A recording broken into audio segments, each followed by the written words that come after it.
Hello, ladies and gentlemen, I am SidAlpha. Now, it's no real secret that the yearly releases of multiplayer first-person shooter games like Battlefield and Call of Duty have been fairly iterative over the past, well, pretty much ever. And because of this, I've always had kind of a you've played one, you've played them all mentality of the games in general. And for a while, I've avoided them. However, enough time has gone by that I decided to take another look at these style of games. And what I found was actually fairly interesting and a separate enough experience, at least, that I opted to do this review in two parts. So without further ado, let's take a look at the campaign in the first of two reviews for Battlefield 1. One day, all this will be over. The war to end all wars will be won by one side or the other. The guns will rust, grass will grow, and there'll be nothing left of any of this. The land will heal itself, as everything does in the end. We'll be long gone by then, but maybe not forgotten.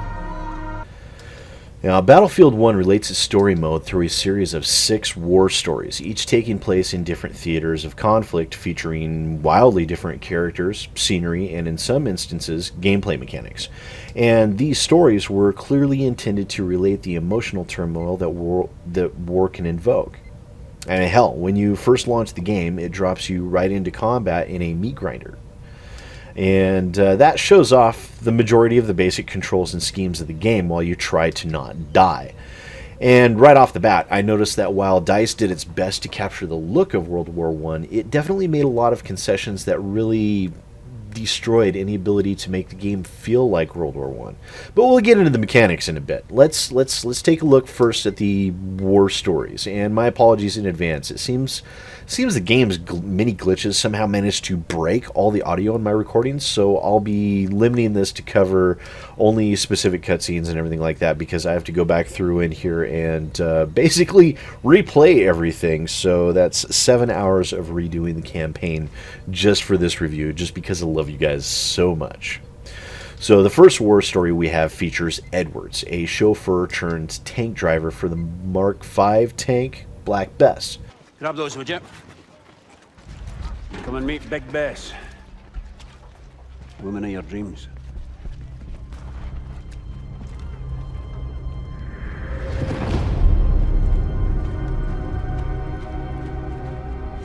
And our new driver, boys. Now, in this slow-moving metal monstrosity, you start off engaging in a very common power fantasy of mowing down enemy troops in positions. However, as with many of the on-the-ground missions, it quickly boils itself down into either stealthing or running through and just basically running and gunning. And both are very valid methods, and the game does give you the option of doing both, and it doesn't really penalize you for choosing a specific direction. For my part, I did both on easy and normal difficulties without too much trouble, although there is a marked difference between the two difficulty levels themselves.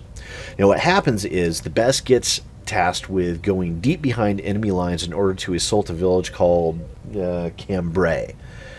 Now, through this, DICE does its best to underscore the rookie hero style motif, including the wounded CO and the cynical comrade who abandons you only to show back up at the last moment. All right. Let's go, Edwards. Let's go. Good luck.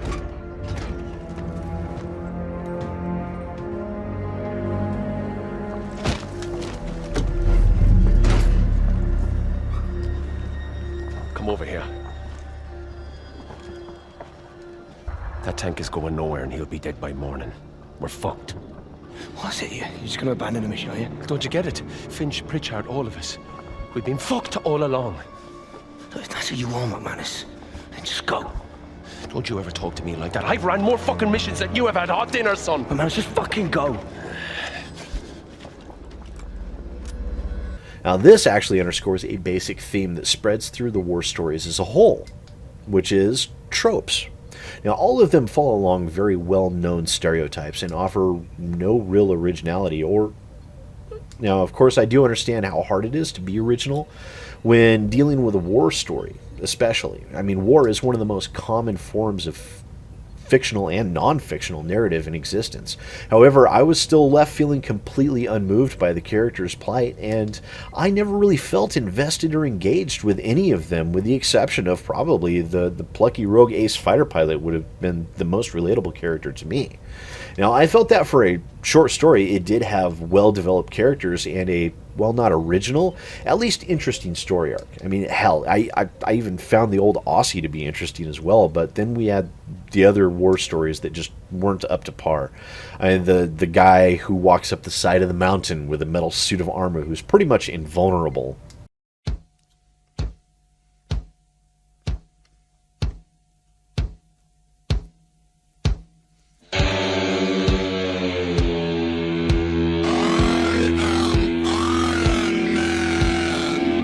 And the young assassin woman who's friends with Lawrence of Arabia. Now, all in all, the stories do well enough, but are really, they're far too short and underdeveloped. I mean, hell, I would have much rather seen either full story arcs for each of these characters, or pick one or two and go through a full story arc with them and do the others later via DLC. I mean, hell, I would pay for that. The voice acting is fantastically done. The graphics are awesome, and the writing, well, half of it anyways, is very well done, but the extreme brevity of these stories really leaves them wanting and left no real lasting impact. I mean, hell, I can't even remember half of the main characters' names, short of, well, there was Winston. That's about it. Yeah. So, anyways, move on. We'll talk about the weapons for a bit. All the weapons, they look period specific. They really do, and they're beautiful. They're gorgeous. You go online and you look up actual photographs of the rifles and handguns and sniper scopes and everything like that, and they did a fantastic job of rendering these in this game. I mean, the scopes on the sniper rifles, they really do look authentic, and everything else, but that's really where the comparison ends. I mean, all of these weapons act just like their modern day equivalents, which makes the weapons nothing more than World War I skins over existing battlefield weapons. I mean, nothing innovative about them whatsoever. Now, also, the game does have hidden objects for you to find too by way of field manuals, but these offer really nothing to the game as a whole short of badges and bonus points, so you don't even have to get any you don't even get any additional narrative. So unless you're a completionist, there's really no point to them, which is kind of disappointing, as there's really nothing at all to encourage additional playthroughs of the campaign mode, and which leaves you with playing through once and probably maybe only touching one or two of them again, you know, because the characters were actually kind of interesting, at least those two for me, the Aussie and the fighter pilot dude. And I actually loved the fighter pilot combat. I really did, to be honest with you guys. But all told, it leaves you with about 6.5 to 7 hours of playtime completely all the way through, and this was on easy and normal difficulties. And I mean, easy, I was able to just run and gun straight through, so definitely if you want to extend your playtime, do up that difficulty level, because the AI is just straight up dumb at easy mode levels. It really is. And of course, the game is itself not without bugs. I mean, I encountered glitches, magical floors. I'm sorry, I'm having a hard time with it tonight, guys. Broken AI, and good luck getting into the goddamn game into full screen mode. I mean, it completely derps out on full screen and goes into windowed mode and claims it's full screen. The best I was able to get was borderless windowed, and that was after multiple attempts. And this was on the newest drivers for my GTX 970.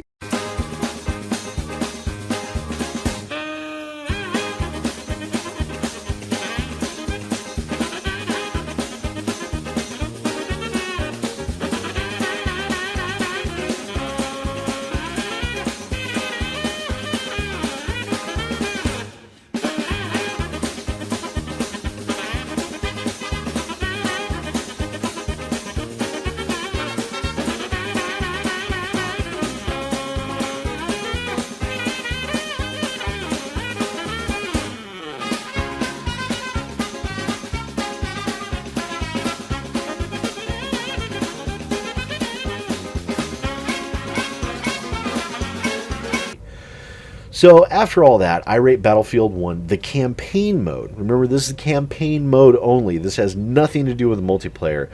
The campaign mode for Battlefield 1 is a 6 out of 10, slightly above average.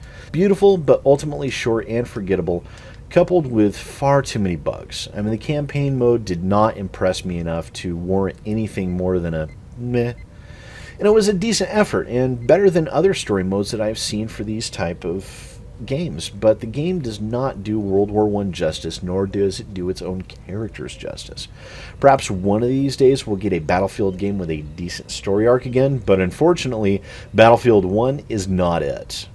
And don't forget to stay tuned, ladies and gentlemen. Next time, we'll have a whole review to go over the multiplayer component of Battlefield 1. So don't forget to hit those like, share, and subscribe buttons. And if you didn't enjoy the video for some reason, the dislike button's down there somewhere. I'm sure if you press it, it will in no way cause the German Luftwaffe to strafe your location with the express instructions to target the location of your computer with cluster bombs. So good luck to those who need it. Once again, I am SidAlpha, and I will see you next time. Hi there, boys and girls. Thanks for checking my video out. If you liked what you saw, don't forget to hit that like button and maybe even that subscribe button. Trust me, it works really good.